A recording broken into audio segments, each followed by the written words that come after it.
Ali moving in on London. A fuselage of punches by Muhammad Ali. London goes down. Muhammad Ali, the GOAT of boxing. Muhammad Ali is one that everybody inarguably agrees to be the greatest of all time. In today's video, we'll be looking at the life story, boxing, service to humanity, famous trash talk, and the stubbornness of this phenomenal champion. So stay tuned and ensure you watch to the end. Cassius Marcellus Clay Jr. was born in 1942 in Kentucky, America. This was a time when racial segregation was at its highest. Due to the racial oppression, Cassius had to be tough. At the age of 12, a police officer, Joe Martin, invited him to come and train at a local gym. This happened after Cassius's bag was stolen, and he told the police officer that he wanted to beat up the thief. This was when everything changed. At the age of 14, he won his first amateur fight. At 16, he was the winner of a Golden Glove tournament at a light heavyweight level. The decision goes to Cassius Clay of the United States. Pietrkowski graciously congratulates him. In 1960, he represented his country, the US of A, in the Rome Olympics. Clay came back home with the gold medal. From here on, he began his professional career in boxing. He became a pro after winning 100 out of his first 105 fights. Clay later moved on to Florida and started training in the 4th Street Gym with Angelo Dundee as his head coach. At this point, Clay was now well known for his agility and trash talking. He picked up his trash talk from a professional wrestler, Gorgeous George Wagner, with whom he first had contact with in 1961. Clay noticed that trash talking helped to sell more tickets, so he stuck with it. Cassius defeated all the fighters that came across his path, and after knocking out Henry Cooper, he then had to go for the heavyweight championship title by fighting Sonny Liston.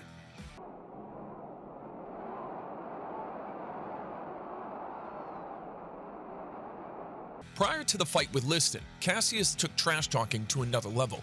He would call Liston ugly and also say things like, "Only those that are fools and want to lose their money will bet on Liston."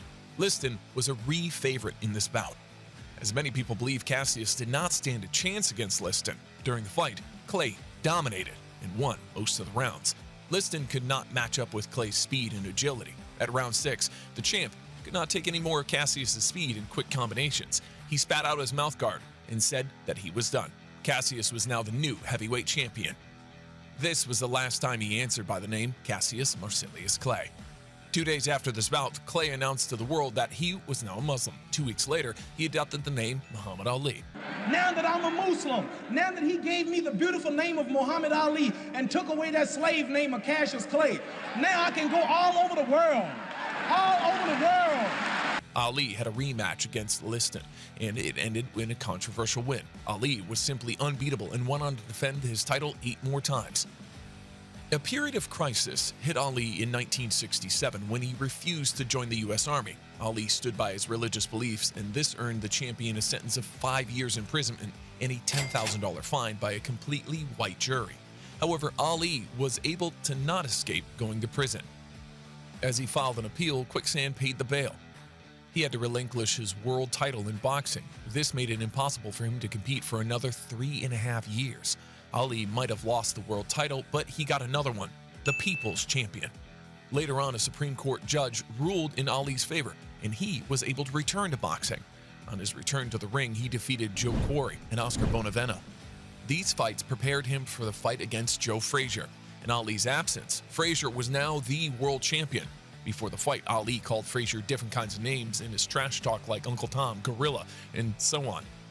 On March 18, 1971, Muhammad Ali fought with Joe Frazier at the Madison Square Garden. The bout ended in round 15 when Frazier knocked down Ali and won the fight via unanimous decision.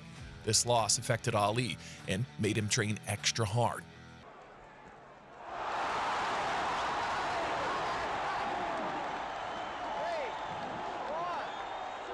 In the next 2 years that follow, Ali won 10 fights in a row. His next loss came in 1973, when he fought against Ken Norton. Ali had underestimated his opponent, failed to train properly for this fight, and was even overweight. After this loss, Ali stated, quote, "I've been winning fights so easily, and a man can get intoxicated, not only with narcotics or alcohol, but a man can also get intoxicated with greatness, and that's what happened. I was so good that I started to do things I wouldn't normally do." The loss against Norton got him fired up again, and he returned to his next fight, weighing exactly 210 pounds. He met with Norton for a rematch and defeated him by a split decision. After that, Ali proceeded to avenge his first loss against Frazier. Muhammad's next fight was for the heavyweight title. At this point, the current heavyweight champion was George Foreman, and he had a record of 40 wins, with none of them exceeding the first 3 rounds. Foreman was one of the hardest-hitting men to ever live, and he was 17 years younger than Ali. As was common with Ali, he made everyone look forward to the fight because of his trash talk, to the point where dictator Matubu paid about $10 million for the fight to be held in Kinshasa in October 1974. Prior to the fight, Ali quickly became the people's favorite, and he could be seen going everywhere with women, children, and the elderly, while Foreman, on the other hand, was always accompanied by German shepherds. This made the people coin a phrase for the fight, Ali Bamai. When translated, this phrase meant Ali, kill him. Notwithstanding, many people were also concerned for Ali, as they felt that he did not stand a chance against Foreman in the ring, to the extent that Ali's coaches prepared a plane to transfer Ali to Madrid just in case the injuries became life-threatening. However, the fight did not go as most people anticipated. While in the ring, Ali leaned on the ropes and then shielded himself from the devastating blows that Foreman threw at him. While it looked like Foreman had the upper hand, Ali could be heard taunting Foreman with the words like, "Is that all you have?" and then continuing the fight. Foreman then got frustrated, and it was at that point that Ali made his own moves. Ali lifted himself from the rope and started fighting back. All he had to do to knock down George was a combination of 5 blows and a right hook. Ali was declared the champion back again.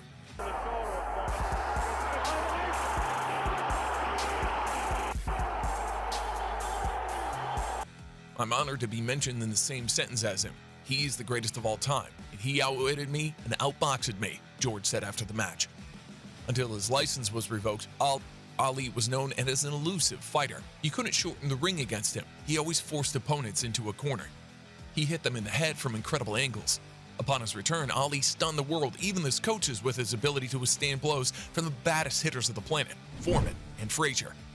After he won the bout, he defended it 3 times in 1975, after which he squared off against Frazier for the 3rd time. The score was tied between the two, and the hatred was still there. Both men wanted a trilogy. Thrilla in Manila would be remembered for inhumane conditions of 40 degrees Celsius, or 104 degrees Fahrenheit, a humidity that knocked people out in the stands. Frazier was filled with hatred for Ali. He was determined to finally show that he was better. Each round was total war.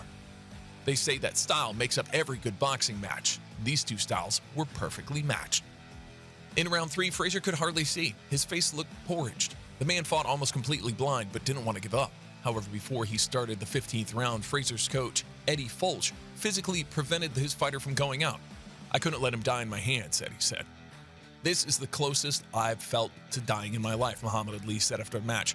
"I hit him with punches that could knock down a wall, and he stayed on his feet. God is my witness, he's a great champion," Frazier said in the locker room.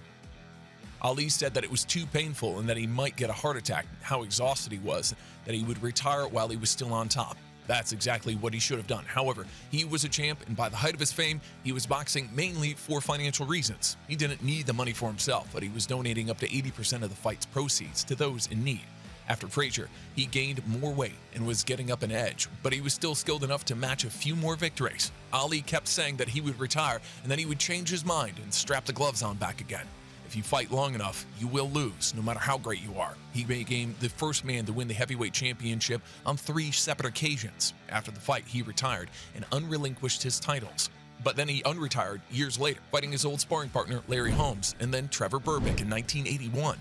He lost both fights and didn't resemble the man whom he was before. Early signs of Parkinson were already there. His movements, speech, and coordination were already impaired. After his boxing career was finally over, Ali still continued to fight. He was fighting for peace and equality. Ali was a dancer, a poet, who just happened to punch people for a living. While his punching and shuffling brought victories, his trash-talking was all part of the fame. His best words when he was talking about race and inequality that black people have to go through.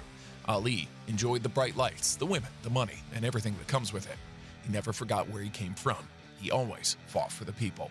And that's why he was the people's champion. Despite his illness, Ali didn't hate boxing for what it did to him. He loved it. He was the most charismatic boxer ever. He combined his success in the ring with social activism. We consider him the greatest athlete of all time. And that wraps it up for today's video. Don't forget to like and share this video, and also subscribe to the channel so you never miss out on a video from us. Thanks for watching. We'll see you in the next video. Bye.